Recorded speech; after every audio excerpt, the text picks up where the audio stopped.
அள்ளிப்பழம் கொடுத்த ஆதரித்த செல்வச்சீமான் அந்த சீமான் பூமான் அந்த புண்ணியவான் யாரப்பா?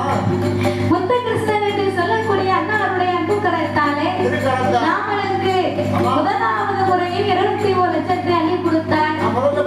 அவங்க நினைச்சிட்டவங்க முதலாவது 200 ரூபாயை கொண்டு போய் கொடுத்தோம். இந்த புள்ள நம்ம பேரை சொல்லல, மறுபடியும் ஒரு 200 ரூபாயை கொடுத்துட்டு அப்படின்னு பணங்களை பார்க்காம மறுபடியும் நாமளுக்கு 21 லட்சத்தை கொண்டு வந்து அன்பளிப்பாகவே அள்ளி கொடுத்து உள்ளார்கள். என்ன